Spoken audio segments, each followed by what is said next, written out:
வணக்கம் மக்களே, இந்த வீடியோவில் நம்ம என்ன செய்தி பார்க்க போகிறோம்னா, பாபநாசம் நாம் தமிழர் கட்சியின் வேட்பாளர் மீது தாக்குதல், இன்று மாலைக்குள் கைது செய்ய வேண்டும், சீமான் ஆவேசம். இணையதளத்தில் வைரலாகும் அவருடைய பேட்டி. வாங்க என்ன தகவல் என்ன செய்துன்னு இந்த வீடியோவில் விரிவாக பார்க்கலாம். அதற்கு முன்னாடி முதன்முறையாக நம்ம சேனலை ஃபஸ்ட் டைம் பார்க்குறீங்கன்னா சப்ஸ்கிரைப் பண்ணாதவங்கள சப்ஸ்கிரைப் பண்ணிக்கோங்க. பெல் பட்டன் மூலமிக்கி நம்ம சேனலோட நோட்டிஃபிகேஷனை எனபிள் பண்ணிக்கோங்க.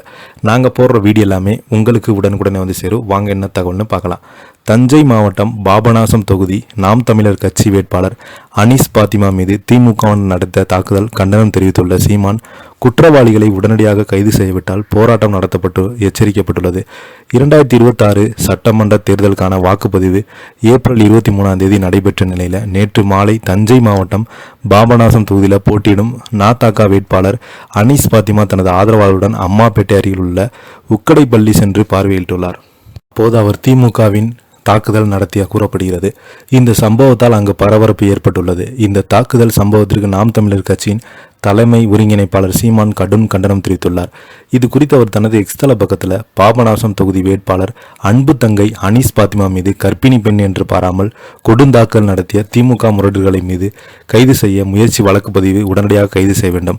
தஞ்சாவூர் மாவட்டம் பாபநாசம் சட்டமன்ற தொகுதியில் நாம் தமிழர் கட்சியின் சார்பாக போட்டியிட்ட அன்பு தங்கை அனீஸ் பாத்திமா அவங்க வயிற்றில் குழந்தை சுமக்கும் கர்ப்பிணி பெண்ணாக இருந்த போதிலும் தம்முடைய வழிகளை யாவையும் தாங்கிக் கொண்டு களத்தில் பாயும் புலியாக மிக தீவிரமாக பரப்புரை மேற்கொண்டு வந்தாங்க.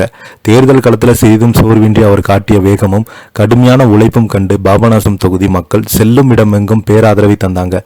பெருகும் மக்கள் ஆதரவை கண்டு அச்சம் கொண்ட திமுகவை சேர்ந்த முரடர்கள் தேர்தல் நாளன்று நேற்று பாபநாசம் தொகுதி வேட்பாளர் அன்று அம்மாப்பேட்டை ஒன்றியத்துக்கு உட்பட்ட வாக்குச்சாவடியில் பார்வையிட்டு சென்றபோது தங்கை அனீஸ் பாத்திமா மீது கர்ப்பிணி பெண் என்று பாராமல் கடுமையாக தாக்குதல் கொடுப்பது வன்மையாக கண்டனத்துக்குரியது. திமுக முரடர்கள் தாக்கப்பட்டு மருத்துவமனையானது தங்கையின் நிலை கண்டு மனம் மிகவும் வேதனையடைந்துள்ளது.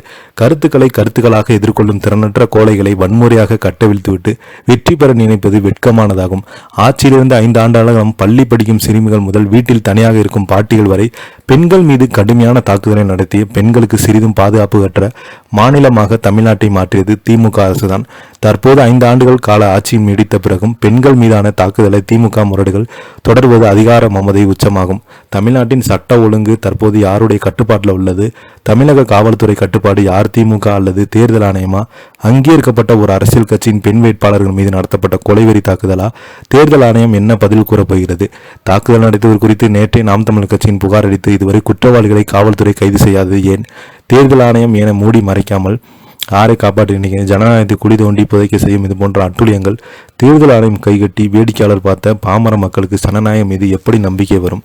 இதை பற்றி நீங்கள் என்னென்னு கீழே உள்ள கமெண்ட் பாக்ஸில் மறக்காமல் பதிவிடுங்க. இந்த வீடியோ பிடிச்சிருந்தால் லைக் பண்ணுங்கள், ஷேர் பண்ணுங்கள். நன்றி, வணக்கம்.